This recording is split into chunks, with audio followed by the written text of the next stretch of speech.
Welcome to City Week, ladies and gentlemen. I am your host, Alton West. Today I will have guests on from Troup County Archives and also from West Georgia Health. But before we get started, once again, let me just remind the viewing audience that City Hall will be closed December 23rd and also December the 26th in observance of Christmas holidays. We'll be reopening on December the 27th. And from all of us here at Channel 19, I just want to wish every one of you a very Merry Christmas and a very Happy New Year.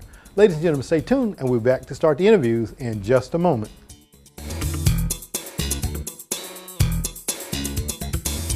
Welcome back to City Week, ladies and gentlemen. Today I have guests on from the Troup County Archives Legacy Museum. I have the Executive Director, Kay Minshew, and also the County Historian, Clark Johnson. Welcome to the show. Thank you.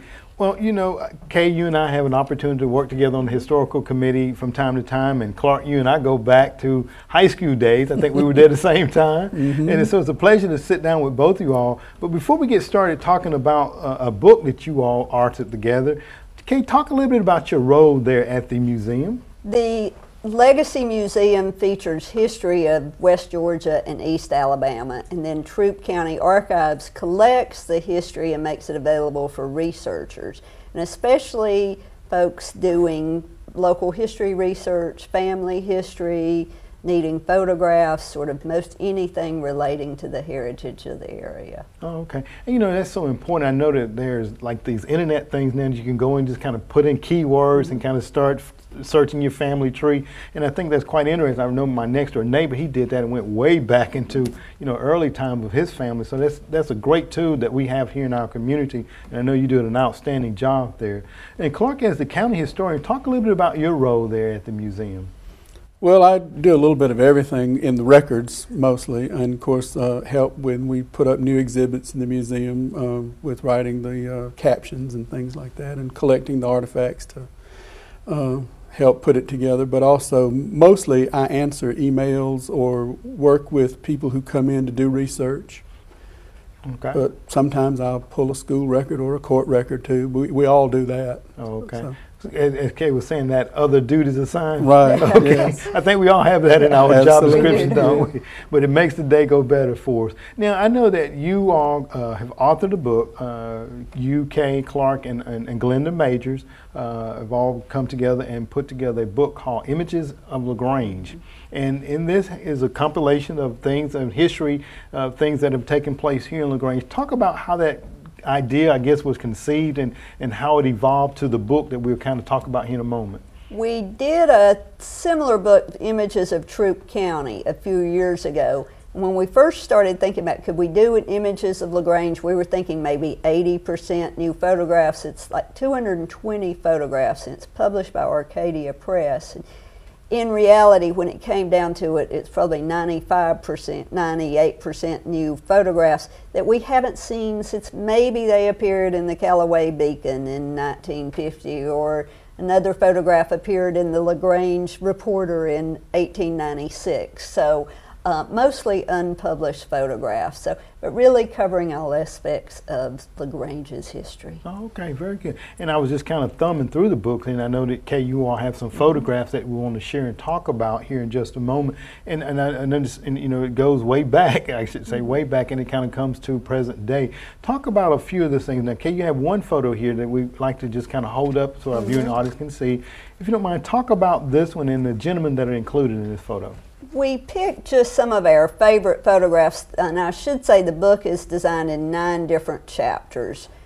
Early history, sort of what comes from beneath, archaeological research, schools, churches, modern day, a variety of topics. A Civil War topic about what Colonel Oscar LaGrange saw when he marched through.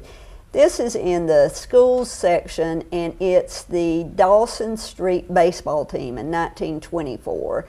So we particularly love the catcher who's winking at us. And it's 1924, and it's like he's winking at history. So it's that he's laughing that he's going to be remembered in almost 90 years from now. So what we don't know is, for this to be an elementary school team, there's a pretty broad variety of ages among these guys. So we don't know quite the details on that, but we do know their names because they wrote their names across their chest. We sort of hate for writing as archivists for writing to be on the front of the photograph, but at least they didn't write across their names. That's right. So baseball and sports have always been important to LaGrange, and certainly the Mills had great legendary teams. And you was talking about the ages of some of these individuals here, and you have size variation there. And I mean, this guy here, the one that's winking at you, probably was the spark plug of the team, no doubt, was he? He looks like it. Absolutely. So. And as we were talking before you all came on, Clark, if you don't mind, are there like Christmases in LaGrange that are also featured here in the book that we can talk about or see? We didn't do Christmas as a chapter, but I know there are a couple of photographs in there that portray Christmas. There's one of some children dressed in their little white robes with their big red bows standing along the edge of the stage doing a Christmas program. There's at least one picture of a formal dance at the college where all the girls have on their best Christmas dresses, and so there may be others in there, but off the top of my head, those are the two that we can think of. Okay, very good. Now let me ask you, how long in the making was this book that we're talking about, Images of LaGrange? About a year and a half. Okay, all right. And this is the fifth book that the three of us have really cooperated on to put together. Glenda and I authored the first one back in '92. I think it came out in 1992. But of course, Kay was a big part of the production, but Glenda and I were put down as the authors. And then we did one that's a driving tour sort of historic architecture around the county, and it actually has 5 different maps that you can go and see the houses that we discussed and described. And then there is one that we did with just old postcards of Troup County, a whole book with just vintage postcards. And all of these are for sale at the archives in the gift shop of the museum. And they all make great Christmas presents. I'm about to say some great last-minute Christmas gifts. We also did a deck of cards that's really fun. It has a different historic picture on the back of each card, and you'd be surprised how much detail we could get around the edge of the photograph on each playing card. Those make nice gifts too. Okay, well, very good. And as I thumb through here, I noticed that it is an all-inclusive of the community at large there. And Kay, one of the other photos that you have here, it looks like a picture of East Depot High School. It's actually East Depot's homecoming parade in, I think, 1964 or 1965, but it's the Ethel Kite Marching Band. And they were, I think, the Red Devils. Were they the Red Devils? Because their mascot is here. It's in the photograph is black and white. So, but they're clearly having fun, and folks still remember how great both of those high schools' marching bands were. And they always participated in each other's parades. They always had great bands. So we're glad, and they're downtown on the square or near Main Street. Okay, very good. There is another picture from I think the same parade that has the Queen riding on the back of a car. So she's East Depot. Okay. And I hear people that went to Ethel Kite and East Depot talk about the rivalry there between them as far as sports were concerned. And it looked like you said they are having fun there in that photograph. And then you have a couple other photographs that Kay would like to take a look at. There's one, I think, the clearing up by the clock tower. Our final chapter in the book is landmarks in LaGrange, and we had fun working on this chapter because we sort of polled everybody we saw for a couple weeks there. And what do you think are the landmarks in LaGrange?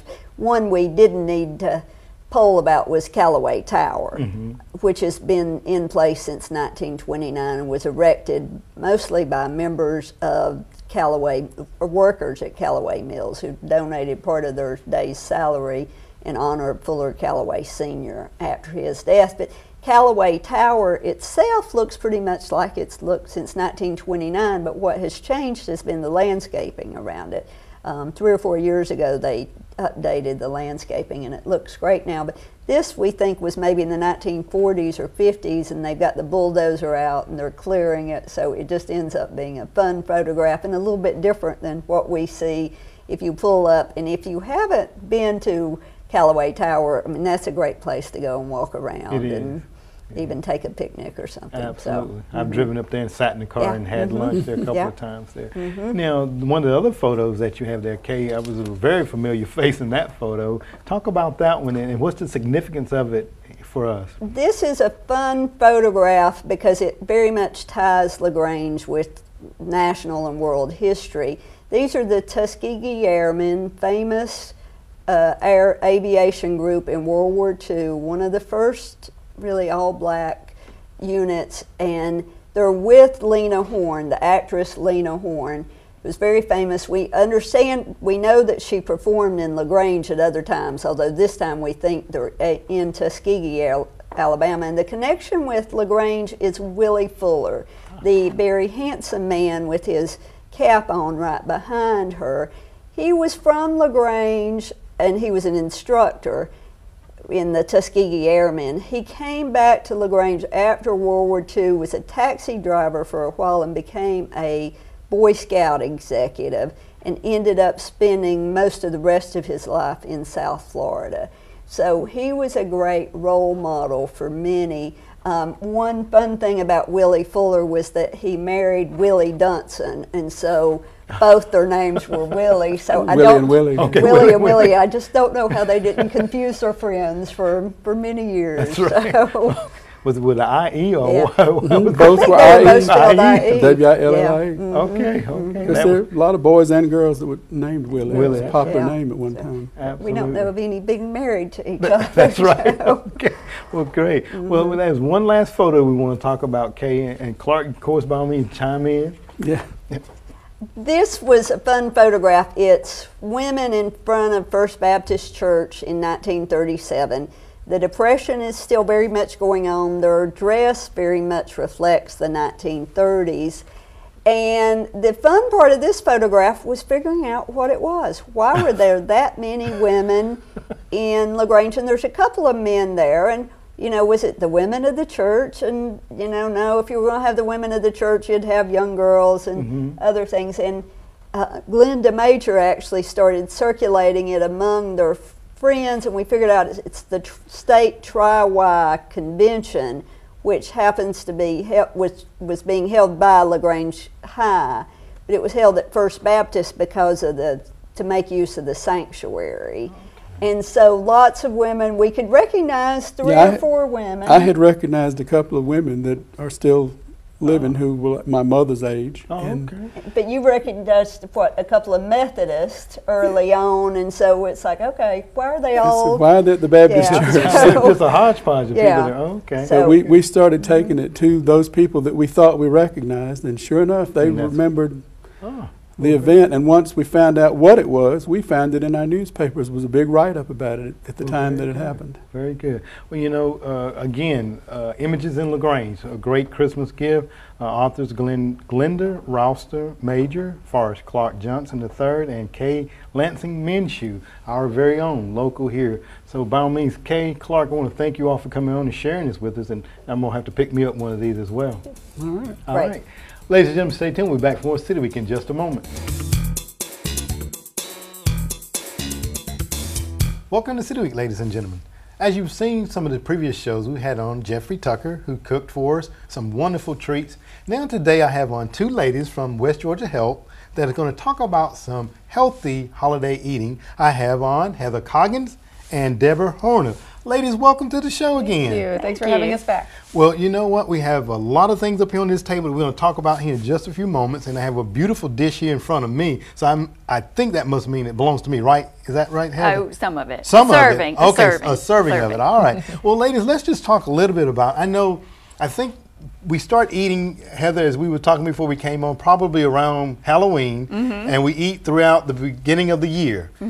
Some good, some bad, but today we want to talk about a few healthy eating tips. Right. So start us off by talking a little bit about what we have here, and then we're going to talk a little bit more about some other things that we can do. Okay. Today we're going to make a traditional recipe for us in the South, which is sweet potato souffle, and we're going to decrease the calories and fat by about 25 to 30% just by changing some of the ingredients around. Oh my goodness. And this is our finished product here. Okay. Cutting the fat and the calories. Why is that so important, I guess? Because if you want to maintain your weight, you have to have the same number of calories coming in as you have going out. If you want to lose weight, you have to have less calories coming in and more calories going out. I knew you were going to say that. Because so many times during the holidays, I think we consume more than we actually, Absolutely. secrete out, don't we? Because, Right. We eat, and the next thing happens, we get that itis, I call it, that sleep-itis. Right. And we're going to talk about some things to kind of combat that as well. Debbie's going to have some tips for us in that. Now, some other holiday items that we can enjoy, because this is a Southern tradition here, sweet potato souffle. I made one for the Thanksgiving myself, and I'm ashamed to say I added all of those fattening items that made it really, really good. But today we're going to talk a little bit about some of the things that we can do. But before we do that, Debbie, talk a little bit about some of the things that we can do after we've had that nice meal, enjoyed family and friends. What are some things that we can do? Well, definitely a good idea to go and take a walk, exercise. Actually, some of the foods that we eat contain chemicals that interfere with our metabolism and can actually make us sleepy. I'm sure we've all heard of the tryptophan in turkey. We eat that big meal and we want to go to sleep. So either taking a walk before a party or a big meal, and then that can continue to burn your metabolism even after you eat. So that's always a good idea. And it's so important that, I think, as we get older, and I can speak for myself only here, I can remember when I used to eat anything and, you stayed the same weight or whatever, and then as you start to get older, that metabolism starts to crawl along. Exactly. That's right. So, and that's when you start to put on the pounds, correct? Right. Well, let's just talk about, now, Heather, we have some items here that you've used, local items here that you can, that anyone can get to utilize in your sweet potato souffle. Talk a little bit about the sweet potatoes themselves, first of all, because as I was stating, I saw a show, because I boil mine when I do mine, and I found out later that may not be the very best way to prepare them. Right. Talk about that. Well, sweet potatoes are a very nutritious food. They have fiber, they have beta carotene and vitamin A, so they're an excellent food. And when we do boil them, we flush out some of the nutrients. So what I did with mine is I wrapped them in aluminum foil and baked them for an hour in the oven. It's easier because I can go around and do other stuff for an hour while they're baking, and they're at a perfect consistency when they come out. Okay. They're easy to mash. And very good. All right. Now, and talk about some of the ingredients that you have here that you're going to add to your sweet potato souffle. We have 3 cups of mashed sweet potatoes. We're going to use egg beaters instead of whole eggs. And egg beaters are made out of egg whites, which is where it's got lots of protein, but it doesn't have the fat and the cholesterol that the yolk does. And you can buy those in any grocery store. So we're going to use that in replacement of the regular eggs. Okay. We're going to use liquid margarine because liquid margarine is liquid at room temperature. It has less saturated fat, less of the artery clogging fats that's in it. And again, you can buy that in any grocery store. Oh, okay. It's also liquid, so it's going to take the place of some of the liquid that would be in the recipe. So I took the skim milk out because this is liquid, and added some vanilla to give a little bit more liquid to balance the liquid out. Okay. The recipe calls for 1 cup of sugar, but we used 3/4 of a cup of sugar, so we decreased the amount of sugar. You could also use Splenda part for part. So if you wanted to use Splenda, you could use a whole cup of Splenda, and you would be really cutting your calories. Let me ask about the taste now, because the taste there, I know a lot of people say they utilize Splenda, just a little bit of taste different. Do you see that to be true when you use Splenda as opposed to sugar? Sometimes they do have an aftertaste. Another thing you could do is you could do half real sugar and half Splenda, so you could balance it out that way. However you wanted to do that, you could do that. However, you do not want to cook with Equal or NutraSweet because it is a protein and the heat will break it apart and it will no longer be sweet. So you want to cook with either Splenda or sugar. Okay, all right, very good. So you're going to start putting that together for us there, and Debbie, you're going to talk about the topping that we have here on the sweet potato souffle. Yes. What are the ingredients that you utilize for that? Well, we have some pecans, and we are cutting it back from a whole cup to about 3/4 of a cup. So just cutting it back on a little bit more of the fat and calories. And remember, nuts they are good for you, heart healthy, because they are plant-based, but they do have that fat in there. So we want to particularly watch that. And remember from our last show, a serving of peanuts. Do you remember how many? Just a handful. Right, about 10. That's so, right. And then we have some whole wheat flour. Okay. And we're cutting that back as well because we're cutting back our ingredients on the nuts. Then you're using whole wheat flour. Can you use, as Heather said a moment ago, can you use half and half? You can use half and half if that's too intense for you. Just remember with the white flour, it is more processed. With the whole wheat flour, you get a little bit more fiber, a little bit more nutrients in it. Yeah. And it does take 30 days for your taste buds to change. So as we mentioned with the Splenda, can you tell the difference?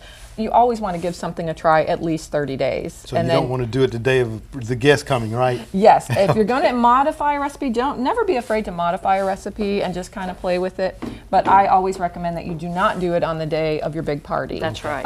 Because, it might just not be what your guests might not notice, but you might really notice and be stressed out about it. That's And we right. don't want to be stressed when we're having a party. Oh no, absolutely. We want to enjoy friends, food, and family. Exactly. That's right. I am using brown sugar, which I have cut down on the brown sugar. And again, Splenda does have brown sugar substitute, so you can use that as well.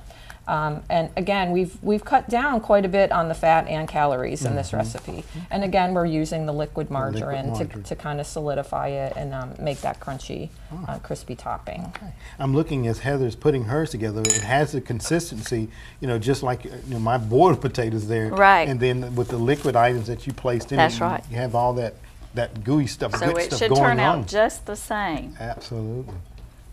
And then with the topping that Debbie's making here for us, just put in the liquid butter again, the liquid margarine rather, and just kind of mixing that all together. And then once everything is put together and placed in the oven, how long do we bake it for? 25 to 35 minutes. Okay, 25 to 35 At minutes. 350. We're going to get the oven out over here in the studio. That's The right. magic oven. The magic oven. That's right. I believe we're going to put the recipe on the Facebook page. Is that right? Okay, so we'll have it out on Facebook page. And I'll put a nutrition analysis with it too, because I Okay. think I can get that together and put that with the recipe. Great. All right. Now we're talking about dessert here, and we're doing a dessert here. But there's other food items that you all can have tips for about how to prepare those to cut the calories and things like nature. Share some of those with us, if you don't mind, Heather. And any baked good, you can replace the sugar cut part for part with Splenda. In a baking recipe like bread, like banana nut bread or something like that, you can replace applesauce for the fat. Again, part for part. Or you can do it half and half. If it calls for a cup of fat, you can do a half a cup of applesauce and a half a cup of oil. Oh, okay. All right. And very replace good. it that way. Okay, very good. Also, with your cookies, a lot of people are baking their Christmas cookies this time of year. You can, instead of adding frosting, you can always do powdered sugar and lightly powder them.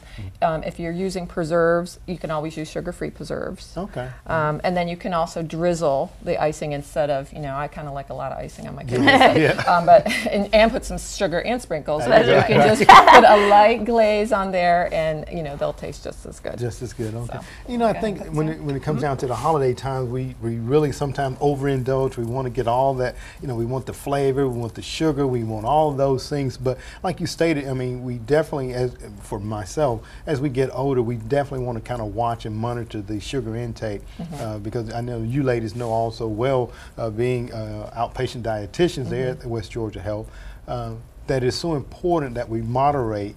A little bit of sugar is not going to hurt you. No. Exactly. But in moderation is best there. Now, other items that you all can prepare, do you have other suggestions or have recipes that you all like to prepare specifically for the holidays? Are there any other recipes? With my traditional recipes, I just modify them as I go, and I always first and foremost play with the fat. I always cut down on the fat if I can. Also the salt. You do need a little bit of salt for baking, but you might not need as much, and you definitely don't want to additionally salt your food. That's where we only need about a teaspoon a day to get our sodium requirement. Okay, all right. So don't over salt. And that's something I pretty much push the salt shaker away altogether. Right. All right. Right. The other thing would be if you bake a lot of foods, take them and share them with your neighbors. Don't leave them at the house, because if they're at the house, you will eat them. Every time you walk by the cookie jar, you'll grab one. Well, if there's no cookies in the house, we won't be eating them. So share them with your friends and family. You mean tell me I shouldn't have eaten that whole carrot cake that I bought by myself? No, because you That's- start with a sliver and then another Yeah. sliver. Right, and and then then the whole there'll cake just is be gone. this much left. I just don't want to waste it, so I just have to eat that. Yeah, you're right. I had a party over at the house the other night, and I bought the carrot cake, for decorations and look and everything. And then some of the friends said, "Well, look, let's cut the cake." And I'm like, "Wait a minute, We're not supposed to be cutting the cake. That's just for decoration. That's right, just for decoration. That's for me after y'all eat. All right. Well, we have the casserole together there. And you put the topping on it, and we have the finished product over here. And I'm going to get an opportunity to sample that, I hope, ladies. That's Can right. we That's do that right. now? That's All right. Because Definitely. it was 3 potatoes, and you kind of... 3 cups of mashed sweet potatoes. Oh, you want me to Yeah, serve it? Okay. yeah. So I'm going to do about a half a cup portion. Okay. And that's so important that we realize how much to eat as well. Yes. Right. Okay. It should fit in the palm of your hand. I tell Even the sweet people potato soup? often, right? Oh. It should fit.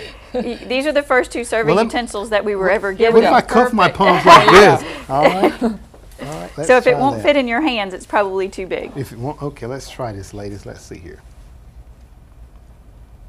You know, there's no difference with the half and half of the ingredients and what I've did this past for Thanksgiving. Wonderful. This is delicious, ladies. Thank you. You know what? I don't think it's proper for me to eat on television, but I'm going to take another bite of this. Okay, go ahead.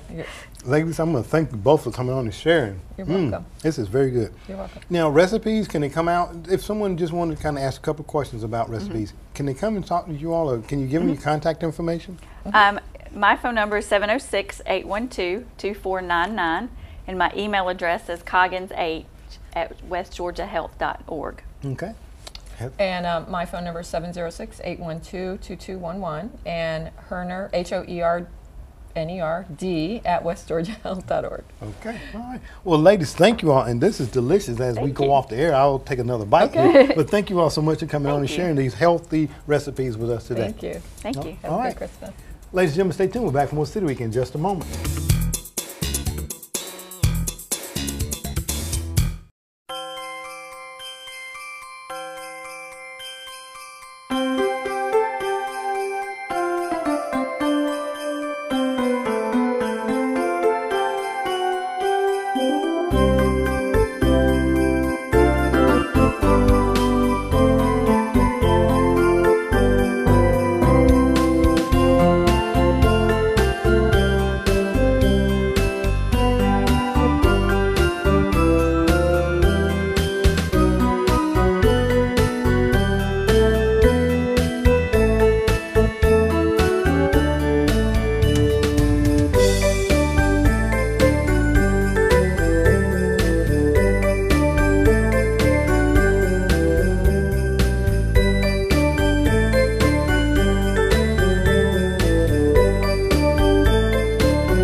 Ladies and gentlemen, thank you for joining for City Week this week. My guests have been from the Troup County Archives, Kay Minshew, and also Clark Johnson.